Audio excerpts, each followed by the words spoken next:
Aquí comienza República Vigilante, un espacio para pensar a la izquierda. El periodista Felipe Herrera y el analista político Cristian Jorquera, junto a invitados en una época clave.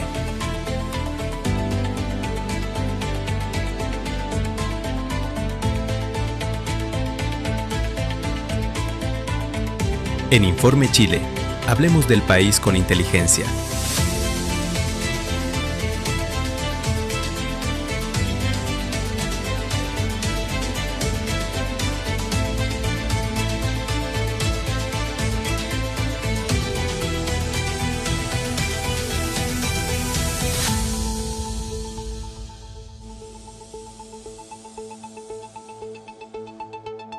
Bienvenidos vigilantes a este quinto capítulo de República Vigilante con Cristian Jorquera desde Berlín.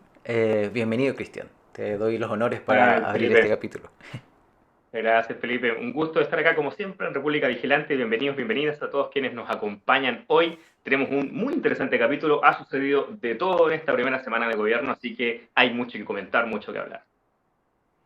Así es, y bueno, estamos nosotros estrenando un poco un mini estudio, estamos mejorando la calidad de nuestras transmisiones, así que esperemos que esto salga bien.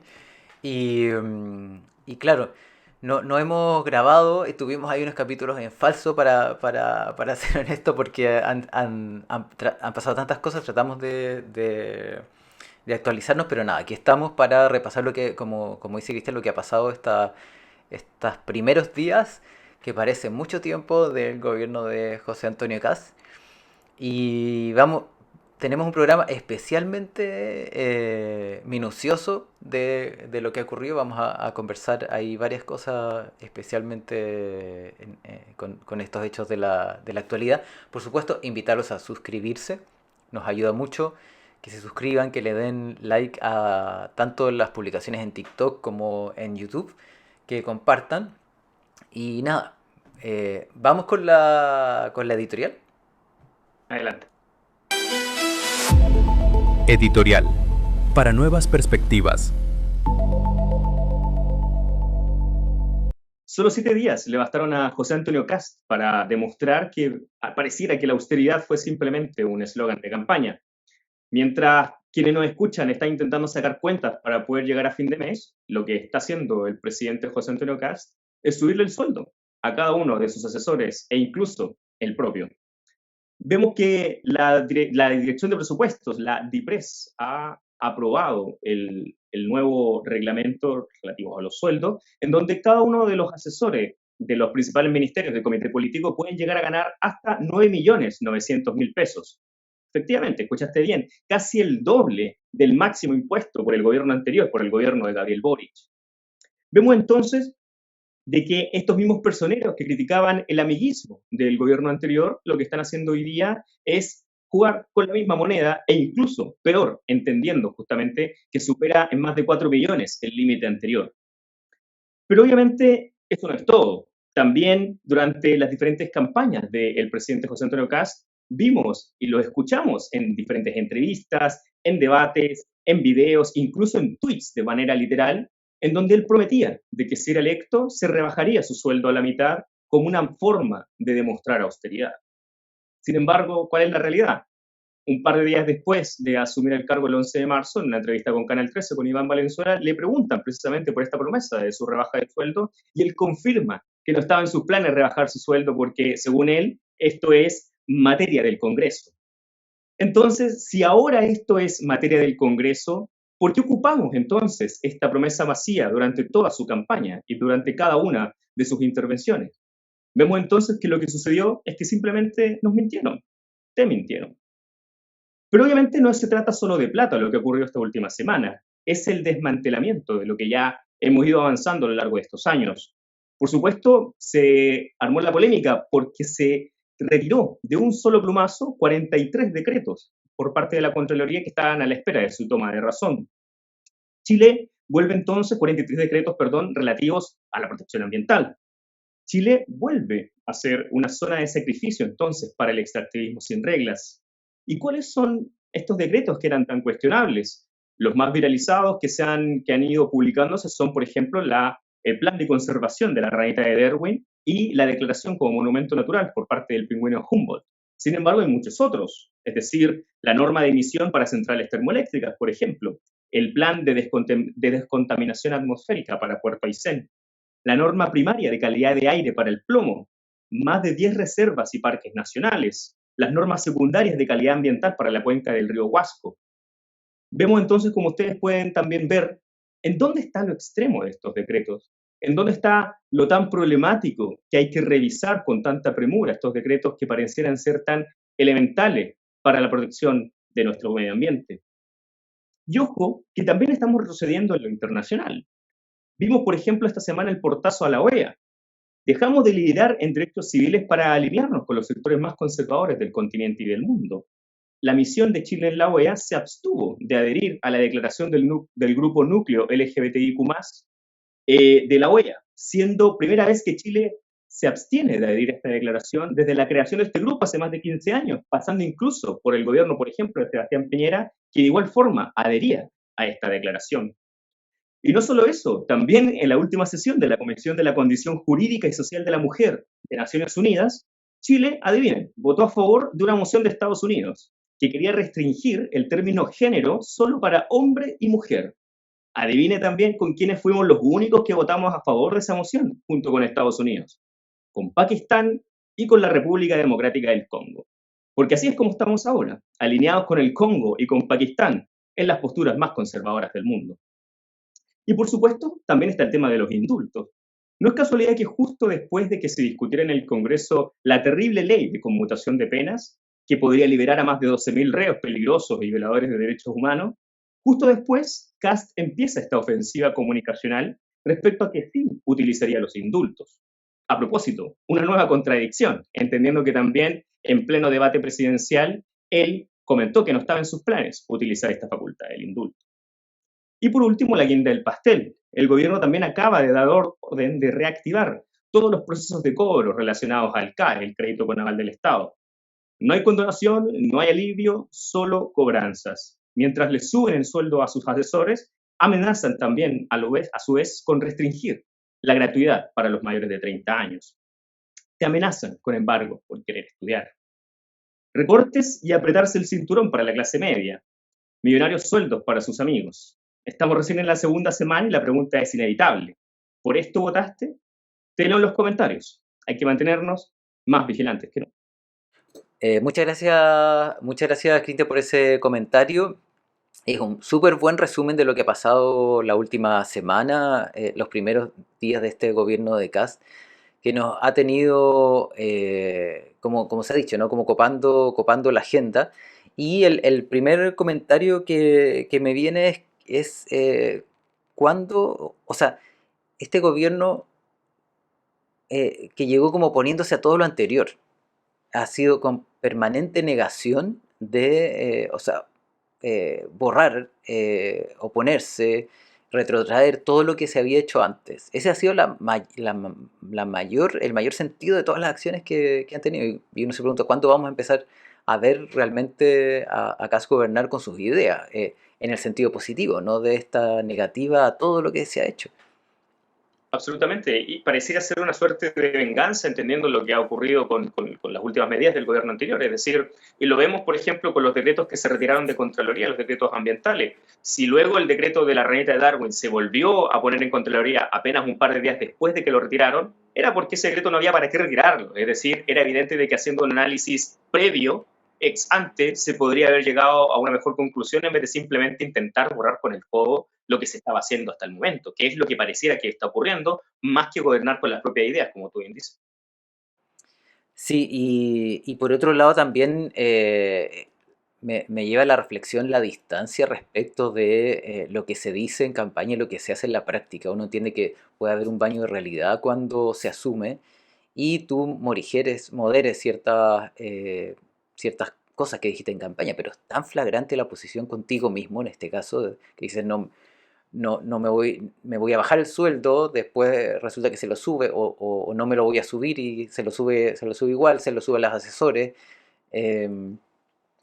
y además sin tener la delicadeza, por decirlo así, de dar ninguna explicación. Claro, es simplemente poner la cara frente a la pregunta, que aparte fue muy evidente, porque durante estos días se ha viralizado diferentes fragmentos, entrevistas, incluso un tuit en donde literal Kast plantea de que si él es electo se va a bajar su sueldo a la mitad. Entonces, hoy es un poco vergonzoso que no tenga problemas en decir que no solo no se lo va a bajar, sino que incluso hoy en día está ganando el sueldo más alto que ha tenido alguna vez un presidente en ejercicio. Entonces vemos que es complejo esa dicotomía de lo que ocurre durante las campañas y la realidad al momento de asumir un gobierno. Uno entiende, como tú también decías, que hay cierto baño de realidad, pero no con cosas que son tan fáciles de cumplir como bajarte tu propio sueldo, que se hace mediante un decreto bastante sencillo, ¿no? Eso yo no lo sabía. Se hace mediante un decreto. Y con Hay sueldos de las autoridades que son más complejas de bajar, porque naturalmente tiene que ver con la escalafón de sueldo, pero el sueldo propio del presidente podría ser perfectamente materia de un decreto.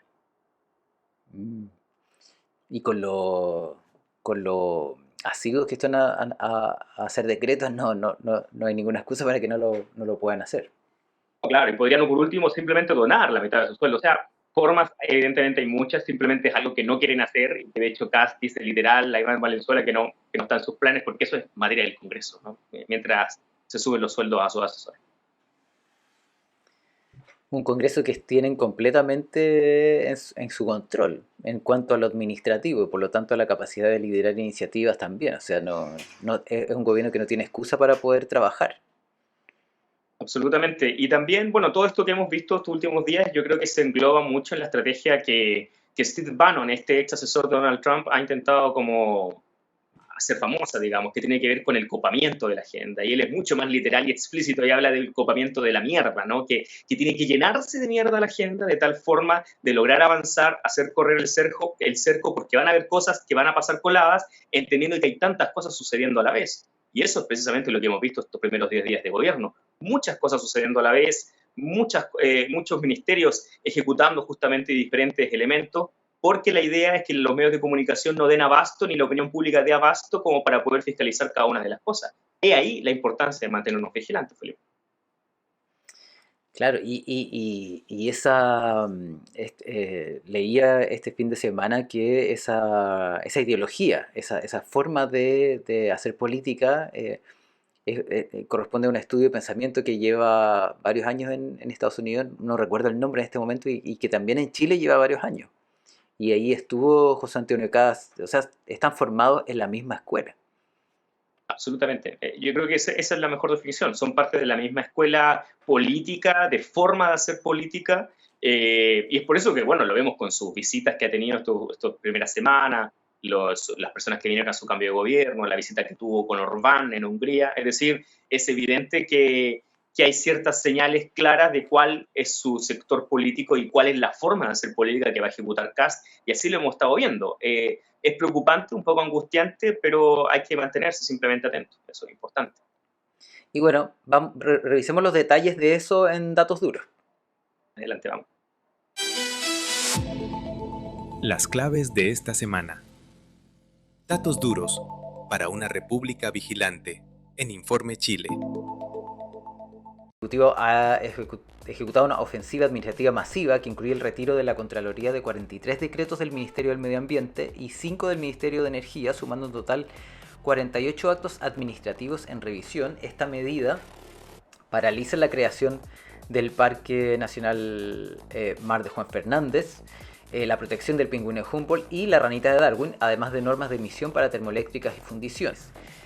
Paralelamente se instruyó mediante decreto un plazo máximo de 90 días para resolver reclamaciones del Servicio de Impacto Ambiental, buscando destrabar una cartera de 51 proyectos estratégicos valorados en 16.300 millones de dólares.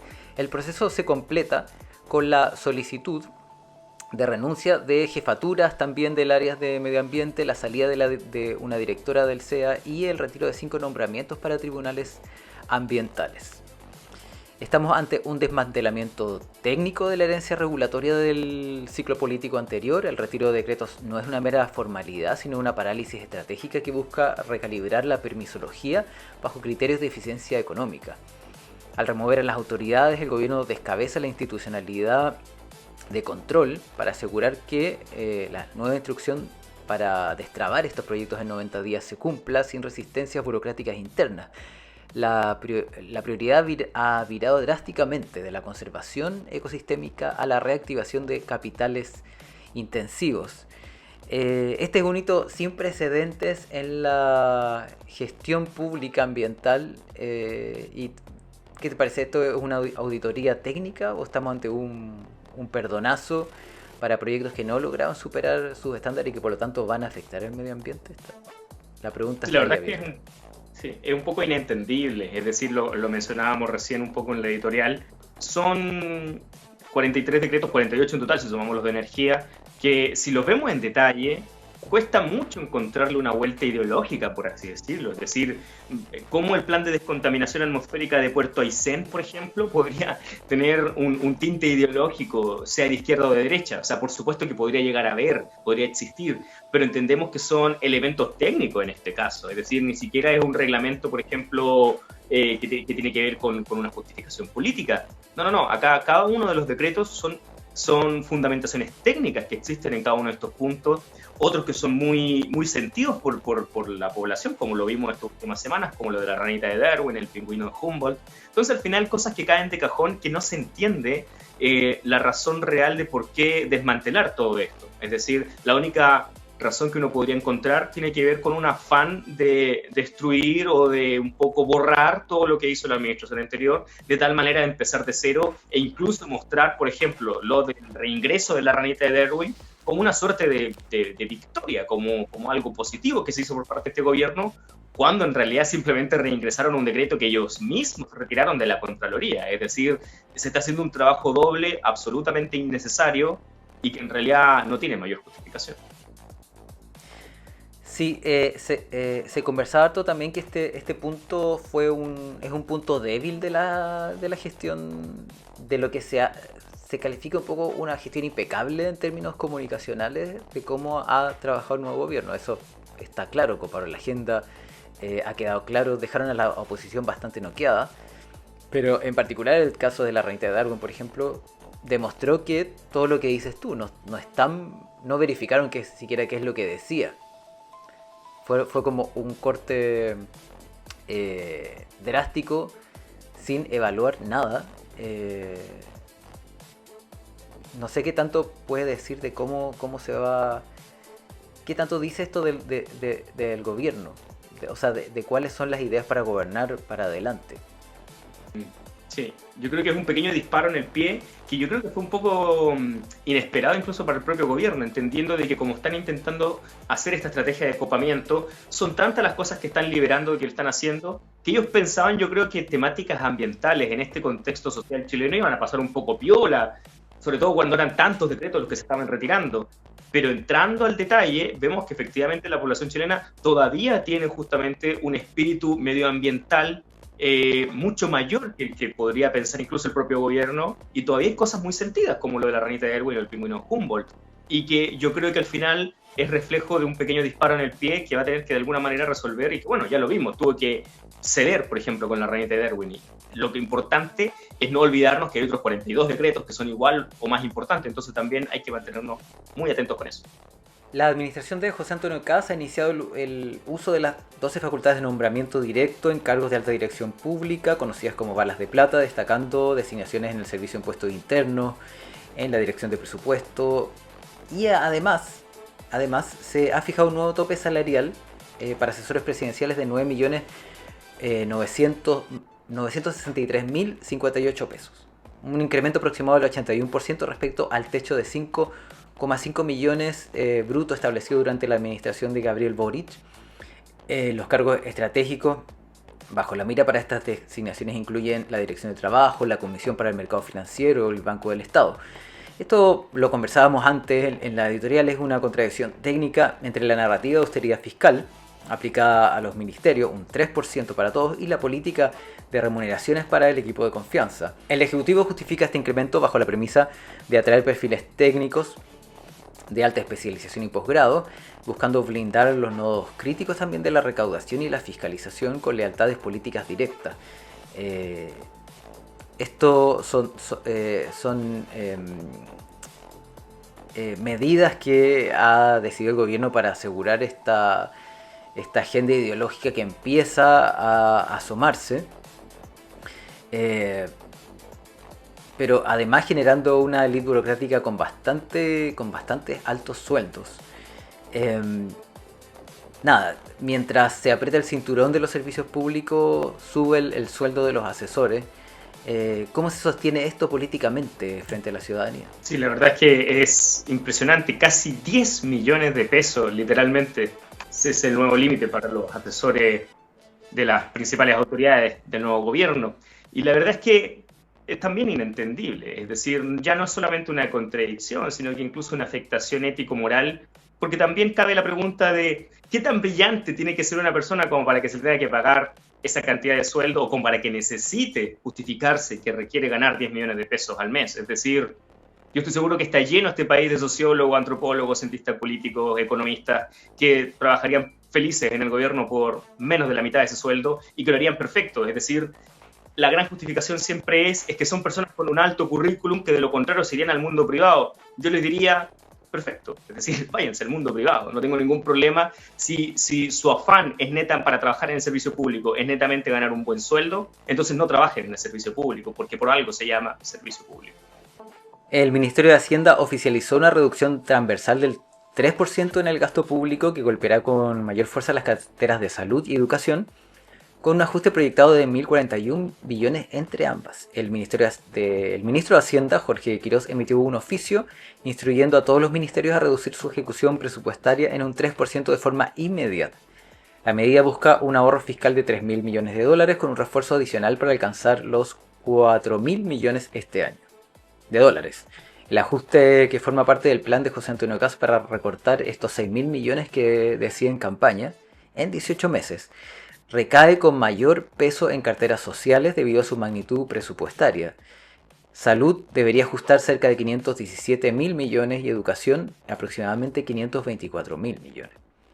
Esto se ejecutará mediante la contención de contrataciones, limitación de viático y revisión de contratos de servicios, según dijeron. Dijo el ministro que cada ministerio debe examinar cómo hace esta reducción y desde la oposición se afirmaba que no se permitirá que se afecten los beneficios sociales. Claramente esto altera la jerarquía de las prioridades estatales y antepone la solvencia de caja a la continuidad operativa de servicios públicos. Claro que hay un riesgo de cómo va a afectar esto a las personas. Y también está en juego la capacidad del Estado para poder mantener estas prestaciones mínimas que son tremendamente necesarias para todos. No, esto va a ser muy complejo, sobre todo porque es una irresponsabilidad técnica del porte de un buque, es decir, porque el hecho de ordenar un recorte de un 3% parejo, es decir, a todos los ministerios por igual, un 3%, es tremendamente irresponsable desde un punto de vista técnico, como bien decía, porque evidentemente cada ministerio tiene responsabilidades diferentes, tiene programas diferentes y tiene una relevancia incluso social diferente, ¿no?, en cuanto a la afectación del día a día de las personas. Entonces, obviamente, un 3% en salud o en educación, que como tú bien dices, son más de 500.000 millones de dólares, que en conjunto es $1 billón, por supuesto que afecta mucho más que lo que podemos recortar, por ejemplo, en defensa, en energía, en minería. Es decir, evidentemente debiese haber una prelación entre los recortes justamente dentro de los ministerios y una relevancia entre lo que vamos a recortar y lo que no. Pero mandatar un 3% parejo a cada uno de los ministerios hace que se vuelva prácticamente inevitable que se tengan que coartar ciertos derechos sociales, como ya se ha ido adelantando. Por ejemplo, lo de las 40 horas, por ejemplo, lo de la gratuidad para mayores de 30 años. La encuesta de Criteria del 22 de marzo de 2026 registra que José Antonio Kast alcanzó un 50% de aprobación, 4 puntos adicional en comparación a la medición anterior, y un 37% de desaprobación. Esta variación se explica por la drástica reducción de quienes no manifestaban opinión, segmento que cayó del 24 al 13%. O sea, hay más personas que quieren opinar sobre este gobierno. Y el estudio también revela una sociedad instalada en la narrativa de crisis. Un 68% percibe una emergencia en seguridad y un 53% una emergencia económica. En cuanto al plan de reconstrucción nacional, como lo ha llamado este gobierno, destaca un rechazo mayoritario a la medida de limitar la gratuidad universitaria a menores de 30 años, frente a un 55% que apoya no seguir expandiendo este beneficio a los hogares de mayores ingresos.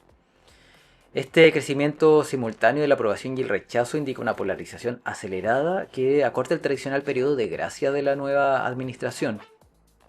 Si bien la percepción de emergencia otorga al Ejecutivo un capital político, la sensibilidad social en torno a la gratuidad y el CAE representa, como lo estamos hablando, el primer nudo crítico de gobernabilidad, una gran pregunta abierta y una amenaza para el gobierno. Kast ha logrado movilizar a su base de derecha, pero sus anuncios de ajuste han activado también la oposición. Este es un costo inevitable de una agenda de choque. ¿Cómo deberíamos ver evolucionar este número? Así es, Felipe. Yo creo que va a ser complejo. A medida que pasen los días, sin duda, es muy probable que siga cayendo la aprobación del presidente Kast. Cuando llega al gobierno, llega con casi un 60% y llega por un 50%. Hay que tener ojo también con eso. Sobre todo, a estar muy atentos con lo que pasa con el MEPCO, que no es un tema que hemos puesto hoy día porque se está todavía en agenda, se está desarrollando, pero hay una probabilidad muy certera de que finalmente se termine desmantelando lo que es el MEPCO, que es este mecanismo, ¿no?, de control de los combustibles, y finalmente todo lo que está sucediendo con la guerra en Irán termina afectando los precios de manera directa, y sin el MEPCO termina subiendo 200 pesos la benzina y 400 pesos la parafina. Y con esos precios, sin duda, la inflación se va a ir a las nubes, los precios de la comida y de los víveres del día a día van a subir también inevitablemente, y con ello el descontento social va también, por supuesto, a aumentar. Es decir, hay que estar muy atentos respecto a lo que suceda con el MEPCO, porque puede hacer un cambio de 180 grados respecto a la economía de Chile en este año y en los venideros también. Sí, va a ser muy interesante mirar porque se da la paradoja, claro, de que llegó Kast con este discurso del gobierno de emergencia sin realmente haber una emergencia, pero ha surgido una emergencia mundial con la guerra de Estados Unidos contra Irán, que tiene efectos en el petróleo, tiene efectos económicos en general, en toda la provisión de bienes y servicios, además el tema geopolítico. Le va a tocar duro probablemente al gobierno con eso, y a mí me surge la pregunta de cómo va a reaccionar cuando tenga que apoyar, cuando sea necesario que tenga que ayudar a más chilenos, cuando aumenten las cifras del IPC o de desempleo, y realmente tenga que meterse la mano al bolsillo. ¿Va a ser capaz este gobierno? ¿Sería capaz de tomar una decisión así? Esa pregunta creo que es clave. De las 219 sentencias condenatorias totales derivadas del estallido social, 102 corresponden a personal uniformado, y actualmente 67 agentes del Estado han sido condenados por estos hechos, pero solo 11 cumplen penas de cárcel efectiva, destacando los casos críticos del ex capitán José Santiago Faúndez y Patricio Maturana. El Ejecutivo ha confirmado el inicio del estudio caso a caso bajo las facultades que le otorga la ley para otorgar indultos, priorizando a aquellos a quienes el presidente define como personas que defendieron la patria. Más allá del cumplimiento de una promesa de campaña, esta estrategia revela una voluntad de restauración doctrinaria. El mandatario no busca solo la libertad individual de los agentes, sino una impugnación política al relato judicial post-2019. Para Kast, este indulto actúa como mecanismo de reparación moral hacia las fuerzas del orden, señalando que el Estado no abandonará a quienes ejercieron el monopolio de la fuerza en contextos de crisis sistémica que vivió el país hace varios años. Esta mirada distinta para recuperar la paz social implica en la práctica cerrar un ciclo de estallido mediante un perdón y un empate respecto a lo que hizo Gabriel Boric en su gobierno para los indultos de las víctimas de la violencia del Estado. Preocupante lo de los indultos, tremendamente importante relevarlo porque se ha intentado con esta estrategia de copamiento hacer que quede un poco desapercibido y en segundo plano esto que está pasando con los indultos, pero es algo que sigue avanzando. Es decir, el ministro de Justicia efectivamente ya está revisando antecedentes en su escritorio, ya está viendo justamente cuáles van a ser los posibles indultos, porque es algo que ya se confirmó por parte del presidente Kast, que sí lo va a utilizar, sí va a usar su facultad para indultar, sobre todo en este caso, a aquellos que están presos ligados a causas del estallido. Complejo, sobre todo, por ejemplo, imagínate, le terminan liberando a Maturana, aquel capitán que dejó ciega a la senadora de la República, Fabiola Campillay. Obviamente son cosas que no se entiende en el discurso de la conciliación, precisamente que intenta hablar Kast, evidentemente es contradictorio bajo todo punto de vista. Sí, sin mencionar los otros indultos que también se ven como posibles, que son los presos de Punta Peuco, todos por violaciones de derechos humanos. Le escuchaba a Jaime Baza que técnicamente no sería propio que lo hicieran, aunque se puede, va en contra de todas las normas internacionales que suscribe Chile. Pero todo indica que este gobierno está dispuesto a eso. Y bueno, el Ejecutivo ha iniciado formalmente la construcción de esta zanja en Chacayuta con el objetivo de alcanzar 30 kilómetros de extensión en los primeros 90 días. La obra contempla excavaciones de 3 metros de profundidad y se integra a este plan de escudo fronterizo que proyecta cubrir entre 500 y 520 kilómetros en esta zona crítica, también con vallas de 5 metros, torres de vigilancia y drones. Un costo de excavación que se estima entre 8.000 y 20.000 pesos por metro lineal, lo que implica una inversión inicial de hasta 6.000 millones de pesos para los primeros 300 kilómetros, cifra que no incluye un alto costo de mantención. O sea, estamos hablando de que puede ser muy difícil de mantener en una lógica de recortes del Estado. Esto opera como un obstáculo logístico para el tráfico vehicular y el crimen organizado, más que como una barrera infranqueable para la migración de a pie. Y geopolíticamente la medida también ha tensionado las relaciones con Bolivia, donde sectores oficialistas la califican como un gesto hostil, mientras en la política chilena se consolida como el símbolo de un giro radical hacia un modelo de fronteras cerradas inspirado en las experiencias de Hungría e Israel. Sí, la verdad es que no se entiende cómo un presidente que estuvo durante años y años haciendo campaña con el tema de la zanja no haya sacado de manera responsable las cuentas respecto a la sostenibilidad de mantener esta zanja, precisamente. Es decir, es un poco irrisorio que no se haya dado cuenta que un hoyo gigante en medio del desierto evidentemente estaba expuesto al viento y a la arena que hay en el desierto, que lo puede volver a tapar y que por tanto requiere una mantención constante. Entonces, la verdad es que termina siendo un mal chiste, entendiendo que lleva años con esta propuesta y que cuando ya es por fin gobierno no tenía idea de cómo ejecutarla. A modo de cierre de este bloque y de lo que hemos hablado hasta ahora sobre el gobierno de Kast, hay evidentes contradicciones entre lo que ha dicho antes, lo que dice ahora, lo que hace ahora, el recorte y gastar dinero en otras partes, recortar y bajar impuestos a grandes contribuyentes. Hay una posición del gobierno de Kast que despierta muchas suspicacias, despierta muchas dudas respecto de que realmente lo que quiere, aparte de desmantelar. O sea, si uno ve todo esto, lo único que podría concluir es que Kast quiere desmantelar el Estado, al costo que sea. Y eso lo va a hacer durante los 4 años de gobierno. ¿En qué vamos a terminar? ¿En qué estado social vamos a terminar? ¿En qué estado va a terminar el Estado? Valga la redundancia. Son señales bastante preocupantes las de estos primeros días de gobierno.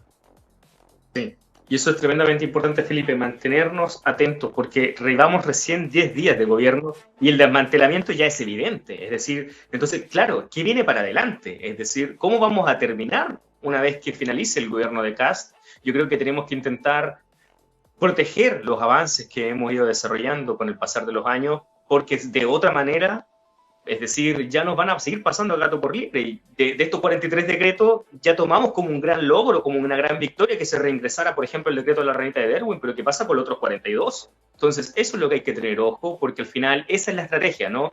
Es un espantapájaro, es como, no, pero si ya está la ranita protegida, ya, pero ¿y los otros 42 decretos, no? Entonces, eso es importante, que no nos pasen gato por liebre y que la ciudadanía se mantenga atenta.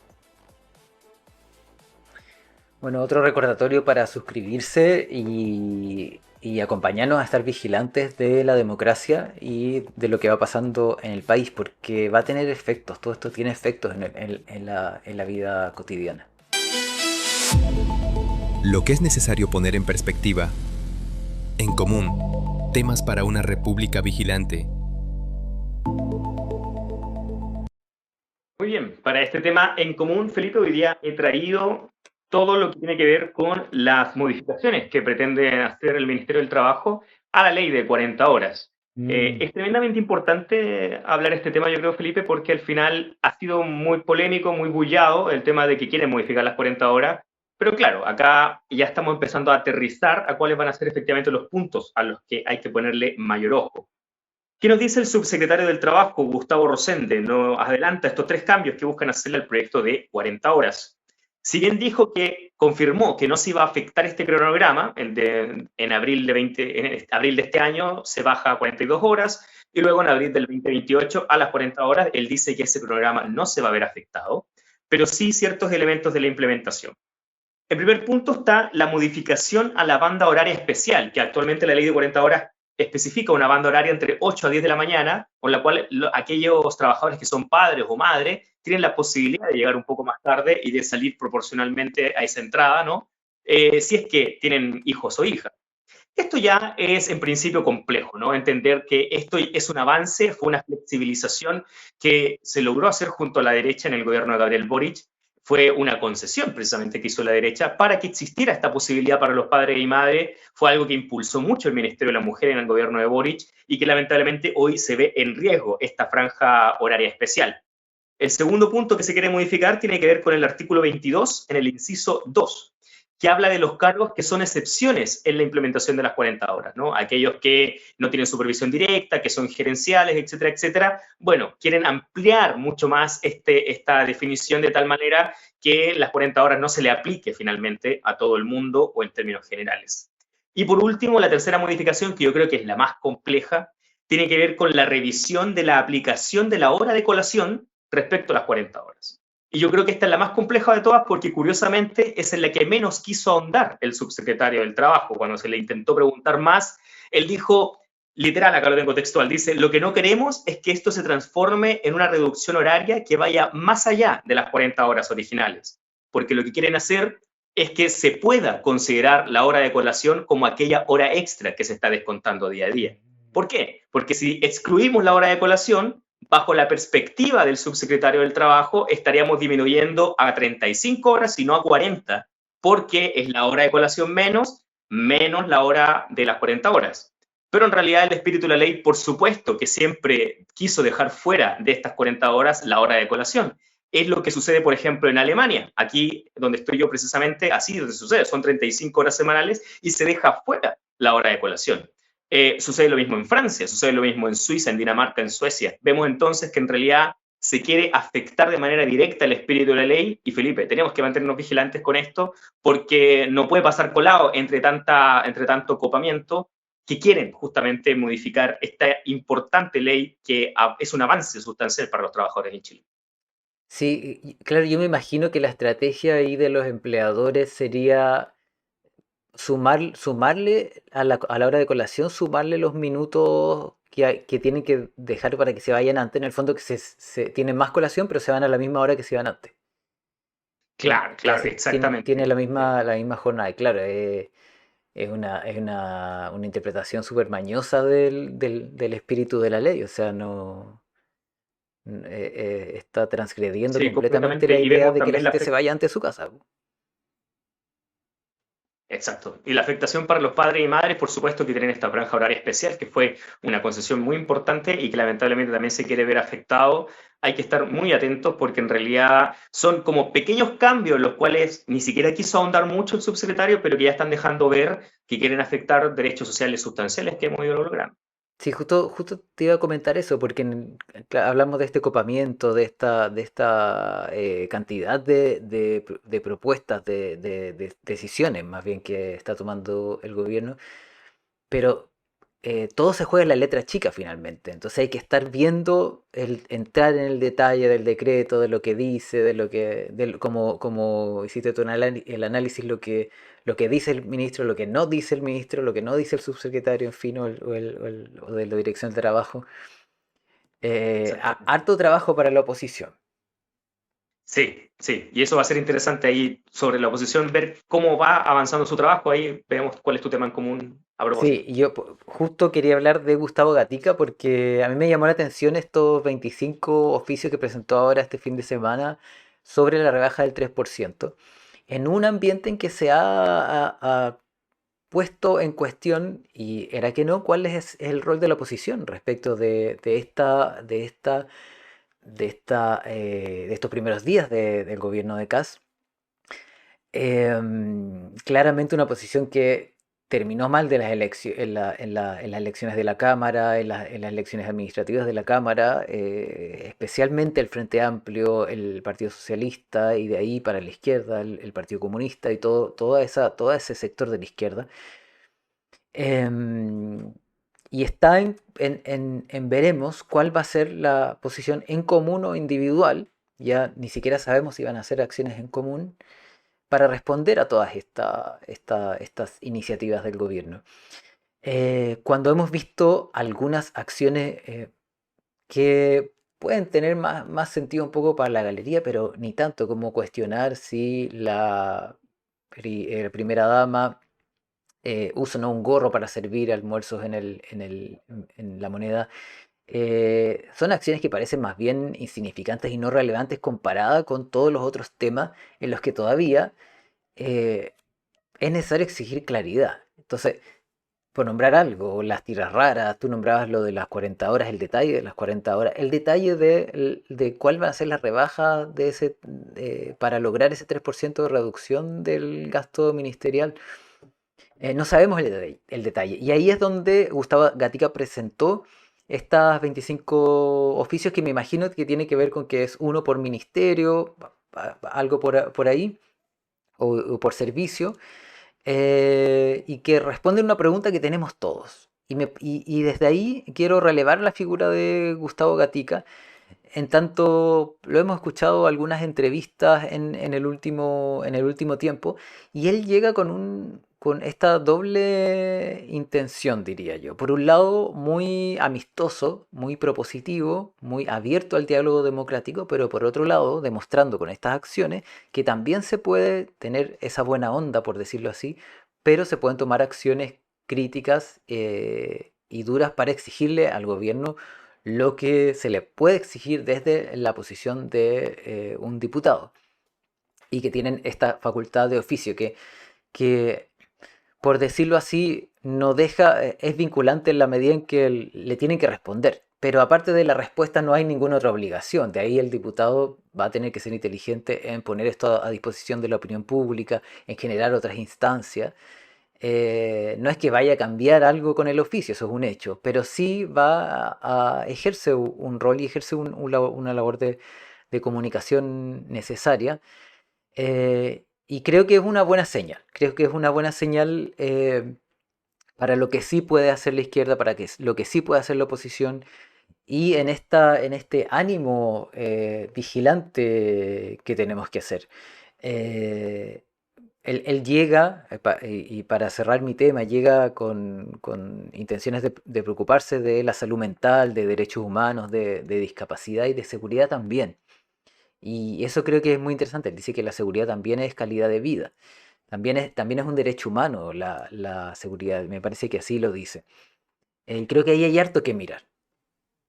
Sí, yo creo que muy buen tema en común, Felipe. Yo creo que sobre todo para relevar el rol que tiene la actual oposición, sobre todo aquellos que están recién llegando al Congreso, como el caso de Gustavo Gatica, que presenta estos 25 oficios, que no es menor. Es decir, presentar un oficio tampoco es un trabajo, digamos, de copy-paste, si es que uno es un buen diputado. Entonces hay que ver cuáles son las respuestas que le dan también y seguir atento esta fiscalización por parte del Congreso, que yo creo que corresponde y que es más necesaria que nunca.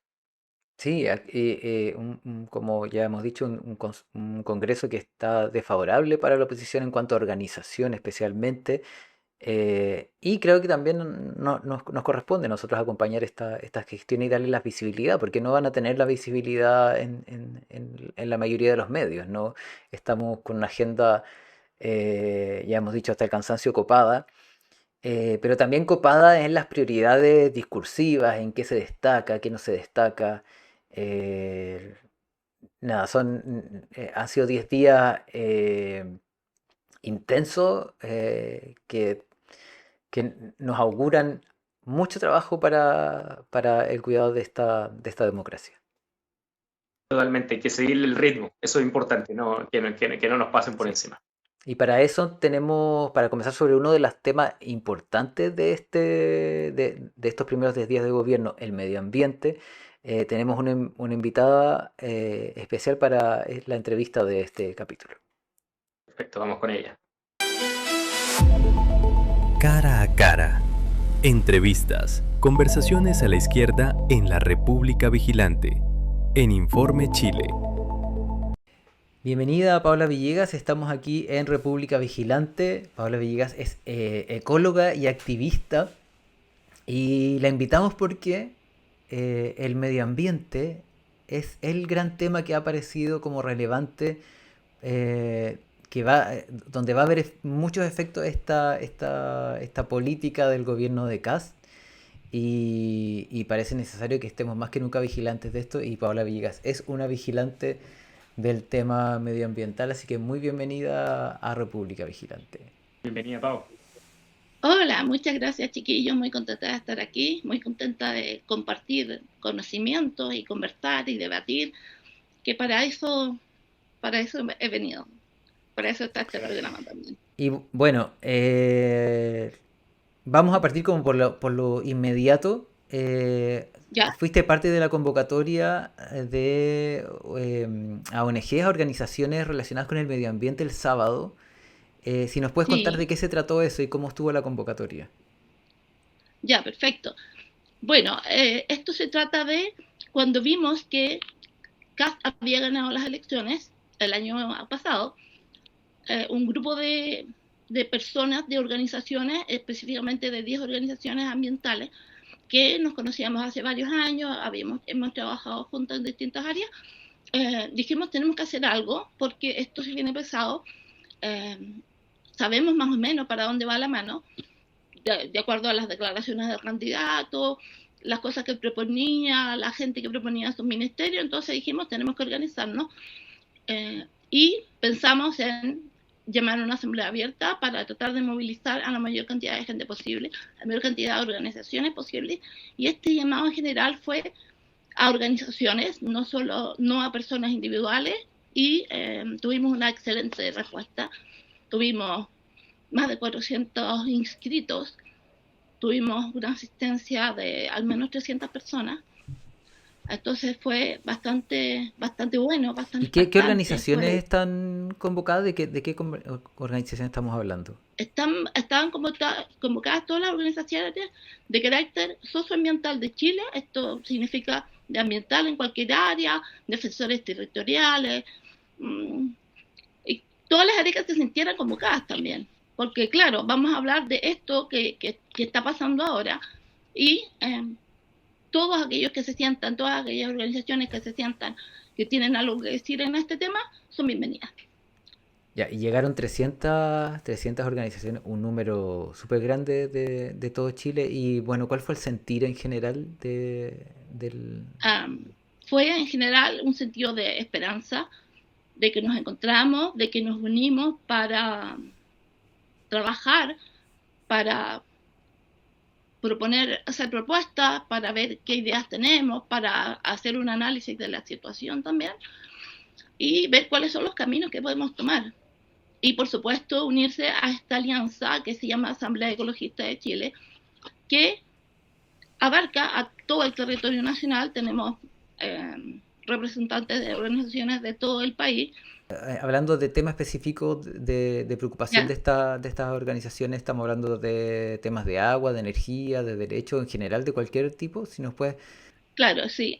Mira, nosotros somos, como Asamblea Ecologista, nacimos hace ya algunos años por algunos de los cosas que sucedieron en el gobierno anterior, y nosotros los convocantes somos de organizaciones de carácter ambiental y territorial, tales como el Movimiento por las Aguas y los Territorios, el MAC, Modatima, Fundación y Ciencia, por supuesto, Mosacat. Somos todas organizaciones ambientales, territoriales, que llamamos a otras personas, a otras organizaciones a que se unieran también por esta causa, por esta lucha, a aquellos que se sintieran convocadas, y llegó gente de representantes de partidos políticos, llegaron personas de carácter ambiental, por supuesto, del agua, de los territorios, gente de salud también tuvimos presente, de derechos humanos. Entonces fue bastante amplia la convocatoria y nos abrió una esperanza de que entendimos por fin que la opción es unirnos y trabajar en conjunto. ¿Veían venir lo que ha pasado con el gobierno de José Antonio Kast en estos primeros días? No esperábamos que fuera tan rápido, la verdad, pero sí lo veíamos venir, sin duda alguna. Era todo el discurso que ha permeado la opinión pública desde hace más de un año atrás, es que el tema ambiental está retrasando los empleos, está retrasando la capacidad del país de crecer, está retrasando un montón de cosas. Inventaron esta nueva terminología que habla de permisología. Nosotros hemos hecho un rastreo de cuándo empezó a aparecer esto y quién lo puso en los medios de comunicación, y por supuesto nos encontramos que fue empresas grandotas, los medios hegemónicos que tenemos en Chile, y que partió con una columna y luego, por supuesto, esto se repitió, se esparció a través de las redes sociales, vinieron otras columnas más, y todos con este concepto de permisología, que es básicamente las normas, los semáforos que nos permiten andar en la calle para que todos podamos transitar por la ciudad, como para hacer algo muy aterrizado, ¿no? O sea, hay una voluntad de... Nosotros lo hablamos hace unos minutos como de desmantelamiento, ¿no? Hay una voluntad, por lo tanto, Sí. de desmantelamiento. Sí, yo realmente creo que hay una voluntad de desmantelamiento del sistema que tenemos hoy en día, que si bien no es el más fuerte que tenemos en Latinoamérica o en el mundo, sí tiene bastante posibilidades de mejorar.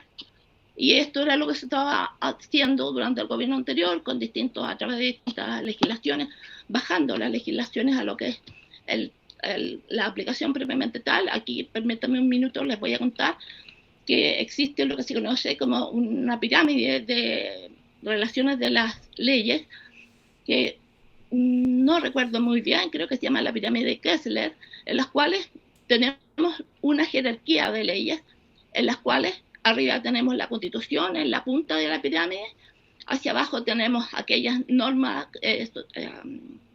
tratados internacionales suscritos por Chile, ratificados por el Congreso en materia de derechos humanos, que es bajo la Constitución, pero sobre las leyes de Chile. Luego tenemos las leyes como tal, ¿no? Como la ley 19.300 del medio ambiente u otras leyes, y abajo tenemos todo lo que son los reglamentos, las normativas, que son básicamente cómo estas leyes las llevamos a la realidad. Entonces, perdona, me perdí. Dale. No, pero me perdí de la pregunta, que hice este paréntesis. Estamos hablando del espíritu de este gobierno de desmantelamiento. Sí, por supuesto. Vale, y sí, justamente por eso estaba explicando la pirámide.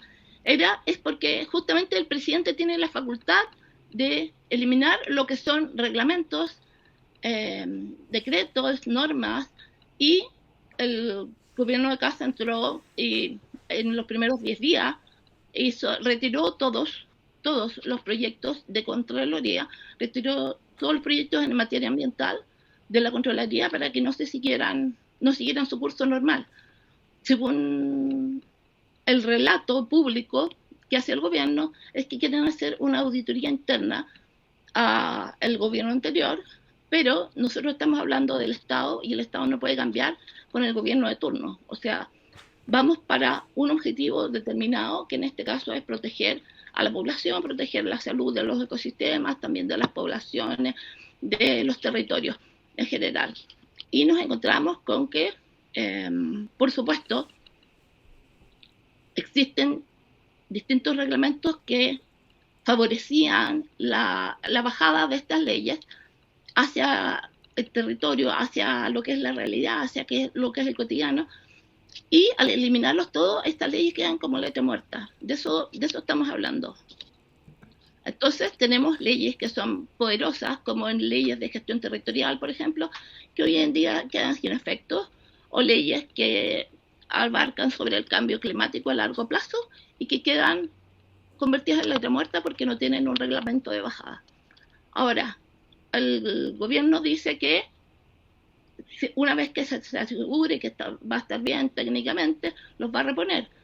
Pero si tenía alguna objeción sobre las leyes, podría haber ido una a una de las leyes, viendo si alguna tenía algún problema, pero no. Llegó y las retiró todos el mismo día, que fue el 16 de marzo. Entonces, claramente hay una misión, hay una visión de desmantelar todo lo que pueda en materia ambiental en el país. ¿Hasta dónde puede llegar ese desmantelamiento en esa línea que dices tú? Porque, claro, puede ser que ahora no existan estos reglamentos para implementación de leyes, pero si van más arriba, ¿qué tendrían que pasar por leyes en el Congreso necesariamente? Sí, para ir más arriba, para ir a cambiar las leyes o la Constitución, tiene que pasar necesariamente por el Congreso, con distintos quórums, si es una o la otra, pero tiene que pasar por el Congreso, sí o sí.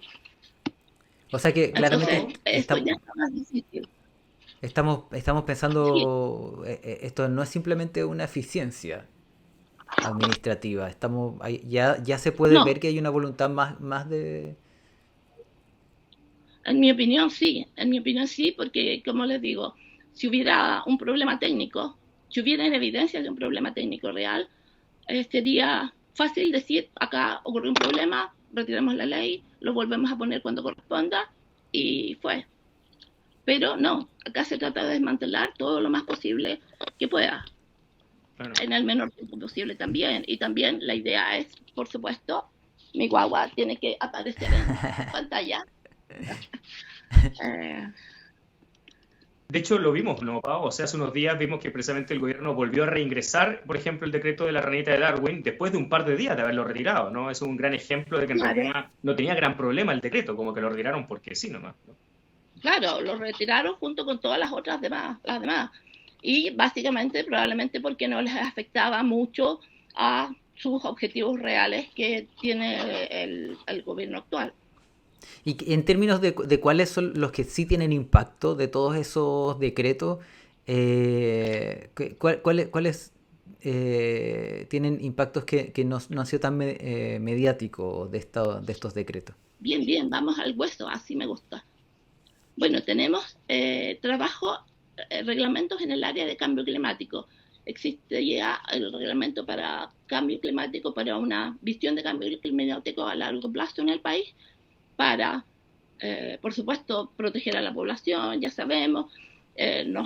Acá en la zona central vemos que está bastante afectada, tenemos menos agua, tenemos la capacidad de que Santiago, que estuvo a pocos días de quedarnos sin agua potable hace un par de años atrás, ¿verdad? Entonces, el cambio climático es algo que estamos viendo, que estamos sintiendo todas las personas que vivimos en el país y que está afectando. Chile es uno de los países más afectados por el cambio climático en el mundo. En biodiversidad, con este retiro de los planes de recogida, como el de la ranita de Darwin, o como el trabajo del monumento natural al pingüino de Humboldt, existen también cambios, o sea, retiro de la ley SBAP, que es la ley que crea el Servicio de Biodiversidad y Áreas Protegidas, que es lo que viene en parte a suplir a lo que es la CONAF, pero también tiene otras atribuciones que le permiten una mayor incidencia en el manejo y en la mantención de estas áreas protegidas. hubieron cambios en áreas protegidas, como la exclusión del área de marina de Juan Fernández, con lo cual nos convertíamos en un país con un gran porcentaje de nuestras aguas protegidas. Eso fue retirado. También normas de calidad de agua y de aire, como por ejemplo existía la normativa de calidad de aire para Puerto Aysén, para mi ciudad de origen, y fue retirada esta normativa, y también se retiró la norma secundaria de calidad de aguas del río Huasco, por ponerle unos ejemplos. También tienen reglamentos en el área de minería y contaminación, es decir, las mineras ahora pueden contaminar más fácilmente, o sea, más fácilmente que antes no, pero sí antes que simplemente la ley, digamos. Y también de gobernanza ambiental, que eso es bastante serio. La gobernanza ambiental se refiere a esta forma en que se organiza el Estado para cumplir sus objetivos en materia ambiental, ya. También en aguas y algunos otros diversos que estaban por ahí, tenían algún tipo de relación con el ambiente. Todos estos reglamentos buscan llevar a la práctica leyes que hoy en día están aprobadas por el Congreso y que se convierten en ley muerta sin reglamento. ¿Qué sucede? ¿Cómo se arman estos reglamentos y estas normas? Normalmente toma un periodo de tiempo, trabajo de gente del Estado, lleva trabajo de las organizaciones de la sociedad civil, hay participación ciudadana como los COSOC, la ley 20.500 que es la que promueve la participación ciudadana, ¿verdad? Es la que regula esto, y normalmente toma de 2 a 3 años sacar una ley, un reglamento, una norma secundaria, una norma primaria, por lo que no es tan simple como, o sea, diciéndolo en términos de eficiencia del gasto estatal, nosotros tenemos una gran cantidad de horas por trabajador del Estado, ¿verdad?, que se gastaron, implementos para las organizaciones, probablemente tuvieron que contratar expertos por acá y por allá para poder llevar estas cosas a cabo, y todo ese dinero hoy está desperdiciado al retirar todos estos reglamentos. Pero también la participación de todas estas personas, que no solo los funcionarios del Estado, también las personas de la sociedad civil, que se hicieron un tiempo, pidieron permiso en el trabajo, ya, para tratar de entenderlo lo más posible, que se dieron el trabajo de hacer el trabajo que les corresponde, básicamente, es decir, mire, acá sucede tal cosa, por ende sería mejor esto o aquello, la participación real. Y está hoy en día borrado de un plumazo, muy fácilmente. Por eso es grave. O sea, bueno, y todas las primero hay una interrupción del trabajo del Estado, así, independientemente de claro, cuál es el contenido de esa conversación que se haya tenido, se interrumpe. Y luego, claro, y luego está el tema del contenido mismo, de cómo se va a reajustar el sentido de esos reglamentos. sí, por supuesto que sí, claro.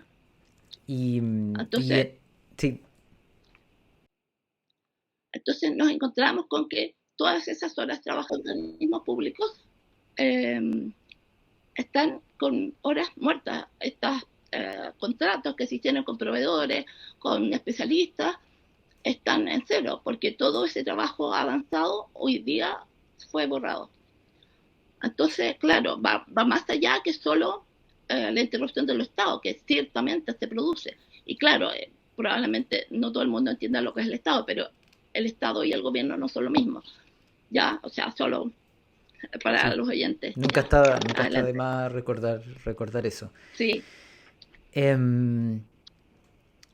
Bueno, me resulta difícil como hacer más preguntas en relación al tema, porque parece que estamos como en un estado como de suspensión de las capacidades regulatorias del Estado. Porque, Pero igual, quiero decir que no seamos tan catastrofistas, porque esto no es todas las regulaciones que tiene el Estado, es las que estaban en Contraloría, o sea, las que se estaban bajando, el trabajo que se hizo durante el gobierno anterior, básicamente, ya. Eso es lo que han borrado. Hay cosas que alcanzaron a salir en el diario oficial, disculpa. Sí, sí. Pero Hay algunas que no se alcanzaron a salir y bueno, hay otras que efectivamente se efectuaron tarde, trabajos que salieron tarde y lo sabíamos y lo sabemos desde el día en que se promulgaron, ¿no? Pero sí, es desmantelar lo más que pueda. Y entremos ahí, hagamos un juicio de lo que se hizo bien y lo que se hizo mal en el gobierno anterior. ¿Qué deudas quedaron o qué sí alcanzó a quedar adentro y qué quedó afuera? Muy bien, lo que quedó dentro fue la ley de SBAP, el comienzo de esta implementación de la ley, bueno, la ley por un lado y también la implementación de la ley. Eh, Me cuesta pensar en otras cosas. Bueno, se hicieron algunos avances en el área de gestión territorial, que siempre tiene que ser como el primer paso para poder eh, hacer una real protección y una real capacidad del ambiente de la regeneración y que siga cumpliendo sus funciones habituales. Eh, pero me cuesta pensar en otras cosas que hayan quedado adentro. Bueno, lo del primer día, lo del acuerdo de Escazú, eh, pero el acuerdo de Escazú no se está llevando a la práctica, tenemos varios problemas con él, fue ratificado por el Congreso, ¿verdad? Dentro de los primeros días del gobierno de Gabriel Boric, pero nos encontramos con que cuando nos acercamos a Escazú para, por ejemplo, ver la defensa de defensores territoriales, como cuando se ha desaparecido Julia Chuñil, es que no responde. Y la explicación que tiene es que ella, bueno, es que parece que no era defensora. Y es como, así, tenemos problemas serios ahí. Pero al menos se aprobó. Eso es un avance, ciertamente. Sobre ¿Qué quedó qué afuera? ¿Qué falta, faltó? qué queda afuera, claro. Bueno, la deuda más grande que nos golpeó a todos fue la aprobación del TPP-11. Nosotros conocimos a Gabriel Boric como el diputado que estaba absolutamente en contra, hasta tenía una polera, ¿verdad?, que no al TPP-11. Nosotros como organizaciones estuvimos muchas veces pidiendo audiencia, no nos recibieron jamás, estuvimos frente a la moneda, tuvimos represión en los primeros días del gobierno de Gabriel Boric, entonces fue bastante duro también. Y no quedó fuera básicamente todo el discurso que tenía durante la campaña y durante su periodo previo de diputado. Entonces, hay mucho fuera, digamos, hay mucho fuera. Y en ese sentido, o sea, da la impresión de que en el fondo, por ejemplo, con lo de Escazú que mencionas tú, y ¿Sí? diciendo que existen leyes, o sea, que hay una cierta estructura ya establecida de regulación. El problema está en la Sí. bajada práctica, en general, como que estamos estancados ahí hace En, varios años, entonces. en muchas cosas sí, pero en otras cosas nos faltan leyes. Por ejemplo, las que faltaban a la bajada son leyes, algunas de las leyes de ordenamiento territorial. Vamos muy lento con normativa que debería ser relativamente rápido, como las normas secundarias de calidad de agua. Yo estuve trabajando en esas normas, en esas normativas, cuando yo estudiaba en la universidad. Estamos hablando hace muchos años atrás, varias décadas atrás. Entonces, estamos teniendo lentitud en general en aprobar leyes, reglamentos, leyes normativas, reglamentos y normativas, y también en sacar leyes reales que fortalezcan la institucionalidad ambiental, que fortalezcan la capacidad de fiscalización del Estado, por ejemplo. Y normalmente nos encontramos con el problema principal para este tipo de leyes, para promover este tipo de leyes, para aprobarlo, es que tiene que hacerlo el Ejecutivo, dado que los parlamentarios no pueden proponer ninguna ley que implique un gasto estatal. Entonces, nosotros podemos ir donde los parlamentarios a decirles, necesitamos esta ley, pero si el Ejecutivo no está de acuerdo, si el Ejecutivo no la propone, los parlamentarios no pueden hacerlo por esto del gasto fiscal. Entonces nos encontramos con un verdadero problema porque también depende mucho de cuáles sean los objetivos que tiene cada gobierno al entrar al Estado. Si mi objetivo es eh, defender los principios a las poblaciones, al territorio, hacia lo mejor que sea para Chile, va a tener un determinado comportamiento. Si su objetivo es la reelección en 4 años o a 8 años, va a tener probablemente otro tipo de comportamiento. Si tiene objetivos como de favorecer económicamente a algunos grupos económicos, va a ser probablemente otra la visión que Que es lo tenga sobre cómo manejar el Estado. que es lo que estamos viendo. Y ya para cerrar Sí, justamente. este bloque, ¿hay alguna autocrítica de cómo se ha comunicado desde las organizaciones más ambientales o de la ecología la importancia de estos temas? Nosotros como sociedad civil estamos haciendo los esfuerzos que podemos. ¿Qué problema nos encontramos? Y voy a ser muy honesta aquí porque ¿qué problema nos encontramos? Que nosotros, activistas, tenemos que hacer algo para pagar las cuentas, comprar la comida y todas esas cosas no nos las da el activismo. No tenemos ingresos de ahí, por lo tanto, el activismo pasa a ser una actividad secundaria en los ratos que tengas libres y en el rato que tú te puedas contactar con tus compañeros que también tengan libre en ese minuto, en ese momento. Claro, ya hay un problema de coordinación, de falta de tiempo, de falta de dinero.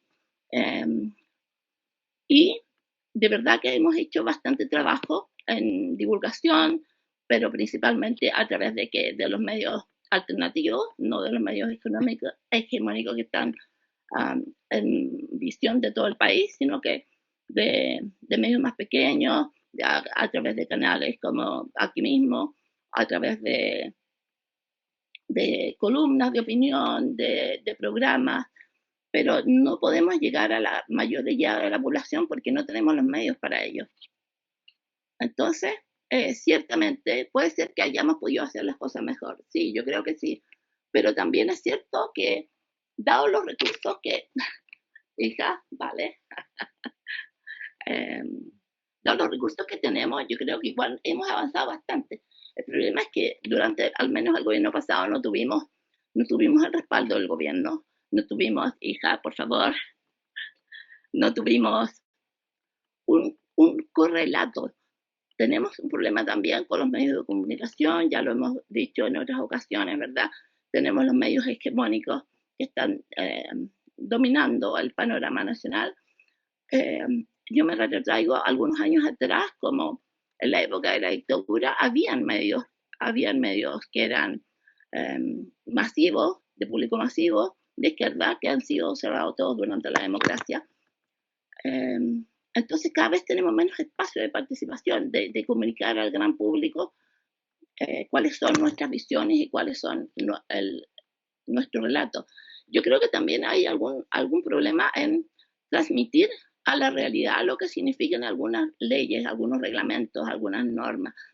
De repente nos es difícil comunicarle, no sé, a los vecinos, a la gente de la junta de vecinos, al panadero, no sé, a veces es difícil dar a entender cómo se traduce esto en la vida diaria, porque hay mucha gente que el día de hoy sigue diciendo, no, a mí no me importa eh, que esté contaminado el aire, yo lo que necesito es trabajo para tener ingresos, para poder tener a mi familia, pero van de la mano las dos cosas, porque claro, puedo tener trabajo hoy en día y probablemente su hijo no tenga trabajo y lo otro es que probablemente la salud se vea resentida o Claro, se va a gastar de todos ellos los mismos o ingresos de sus en ir descendientes. al hospital. Dale, dale.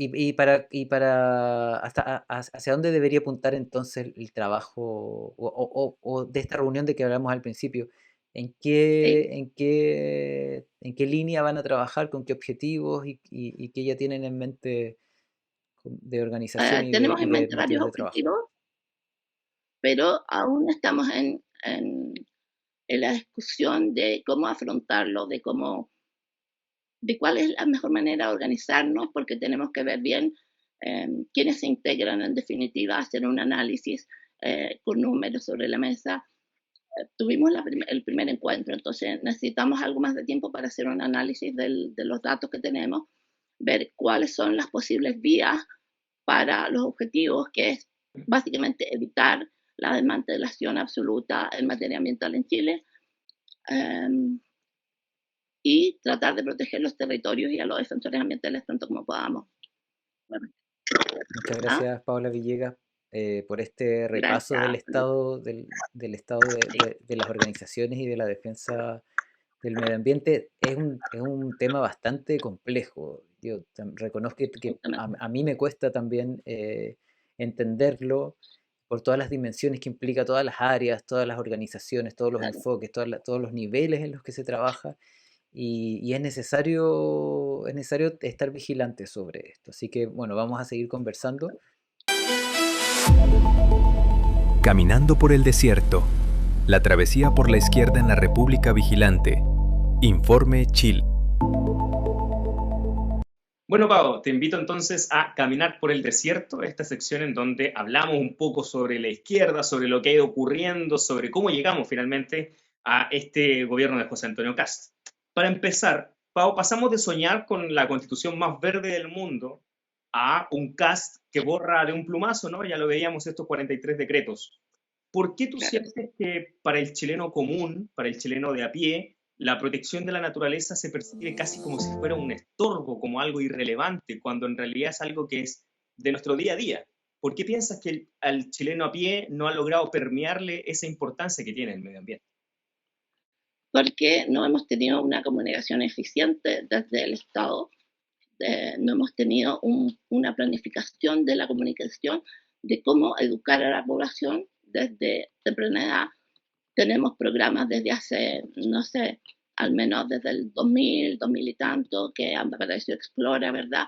Con los primeros pasos, pero este trabajo de educación a la población todavía es muy lento. Muchas de las personas no entienden cuál es la relevancia que tiene justamente la protección de la naturaleza y cómo se traduce eso. O sea, nosotros podemos traducirlo directamente cómo le pega al bolsillo a la persona. Eh, y eso muy pocas veces es relevado o puesto en consideración. Claro. Cosas como, no importa, si voy a ganar buen dinero, puedo llevar a mi hijo, si se enferma, a la mejor clínica del mundo, pero yo no quiero que tu hijo se enferme.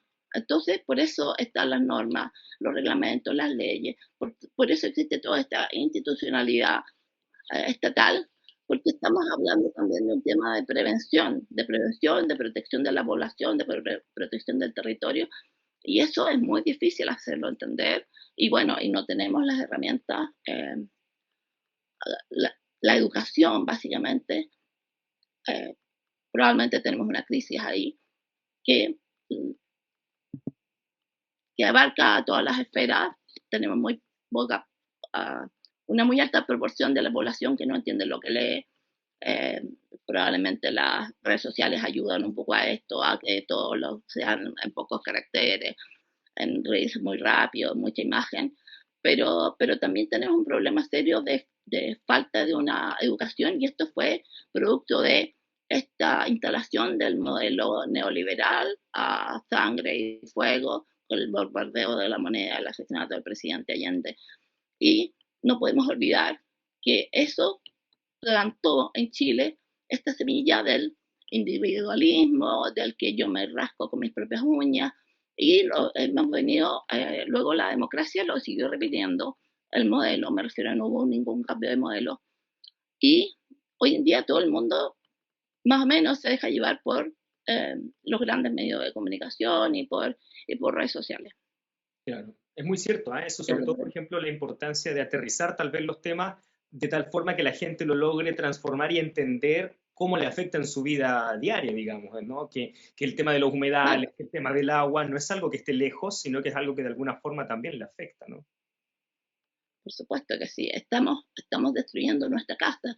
Entonces, si tenemos a, a cada uno de ustedes en su domicilio, cuando tenemos, um, no sé, cuando queremos cuidar nuestro espacio donde vivimos, nos encargamos de, no sé, de tapar las goteras, de cambiar las chapas si se echa a perder, todas esas cosas que nosotros hacemos en nuestra casa más grande que es el planeta, nos estamos olvidando y estamos botando basura en nuestra casa, en el lugar donde comemos, donde juegan nuestros niños. Entonces, traducir eso ha sido un poco difícil, en verdad. Y además, como hablábamos hace un rato, tiene muchas dimensiones, hay una cantidad de capas impresionantes que involucran al medio ambiente, donde está involucrado todo el resto de lo que es el país, como por ejemplo las mismas actividades extractivas, qué significan para los territorios y qué significa para los dueños de las empresas, así poniéndolo muy, muy seguro. Solemos decirnos esto de que los territorios se quedan con las externalidades negativas y las empresas se llevan las positivas, es decir, se llevan el dinero y las riquezas, y el territorio se queda con los incendios que tuvimos el otro día, o sea, hace un mes en el sur, ¿verdad? En Penco, con familias con casas destruidas, con los aluviones que han ocurrido hace unos años atrás en el norte.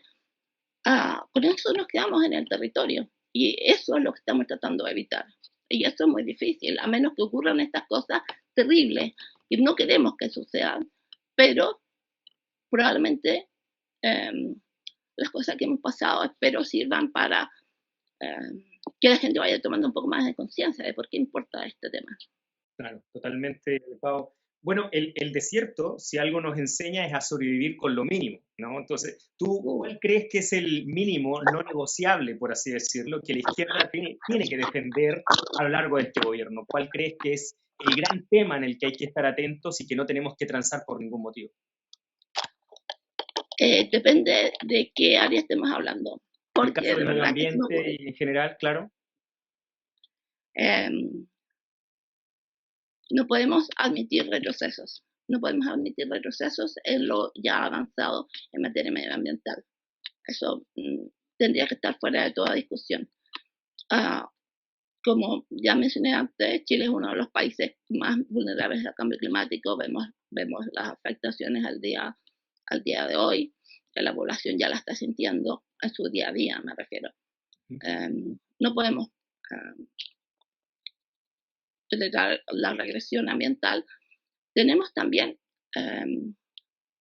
esta reducción del presupuesto que se plantea para todos los ministerios, que ya existe la instrucción dada, ¿verdad?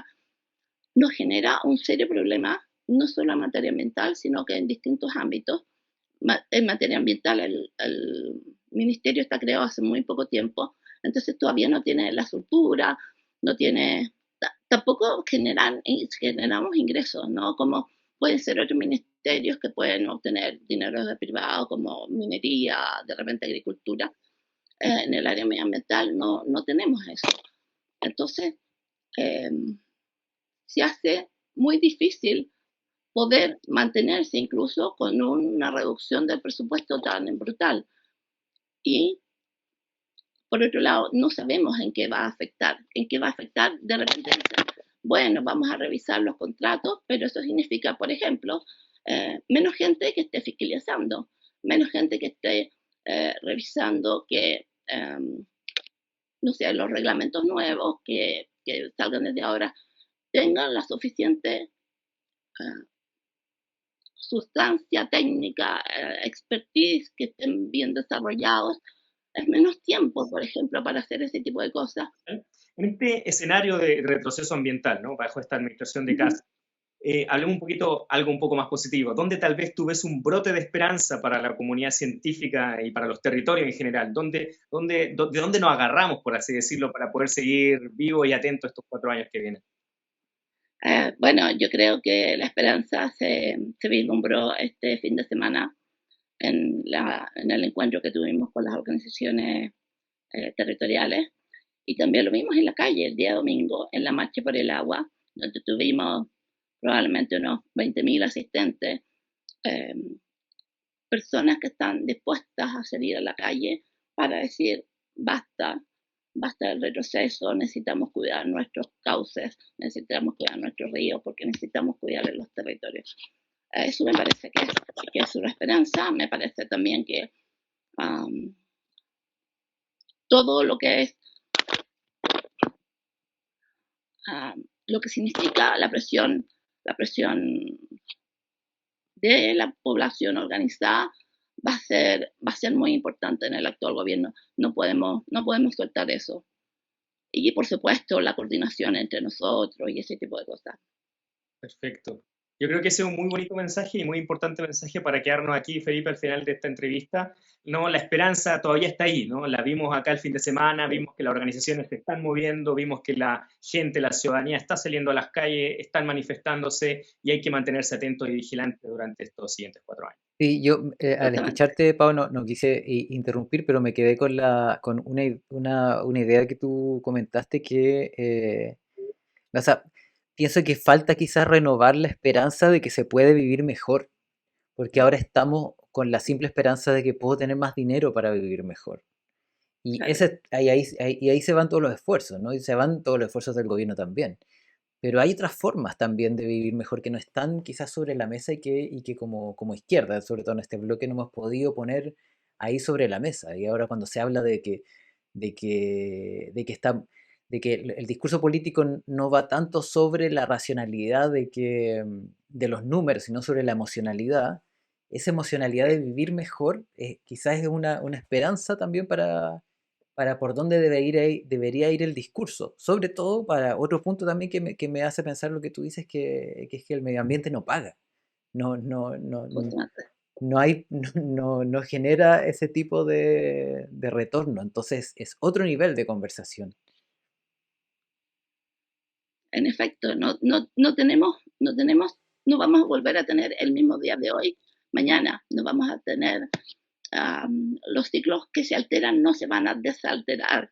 No voy a volver a crear el bosque o sea, no va a volver a existir el mismo bosque donde hoy día ocurrieron los incendios, por ejemplo. Entonces, claro, no para y no podemos parar por lo mismo. Y justamente esta luz de esperanza de las organizaciones, de la gente organizada, de la gente en la marcha, de la gente en las calles, que no podemos soltar y que tal vez sí hay un porcentaje importante de la población que está entendiendo y que está recibiendo el mensaje y bueno, hay que conservar la esperanza y unirnos y seguir adelante. Ujú. Muchas gracias, Pau, muchas gracias por esta entrevista. Y nada, pues nos vamos, estás invitada a seguir participando de este espacio y Yo nos vamos a feliz, seguir me viendo. encanta. No, muchas Genial. gracias, Pablo, por estar aquí con nosotros en República Vigilante. Nos vamos a seguir encontrando sin duda en otros espacios y nada, siempre invitada acá en esta casa. Sí. Y nos vemos con todas las personas, nos vemos en otro capítulo de este programa en Informe Chile. Suscríbanse, denle like y compartan para fomentar la buena conversación. Nos estamos viendo.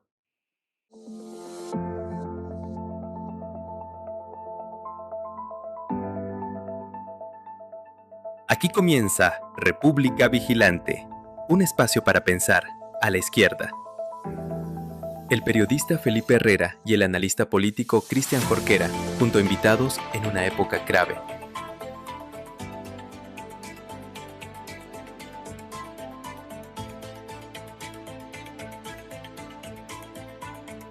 En Informe Chile, hablemos del país con inteligencia.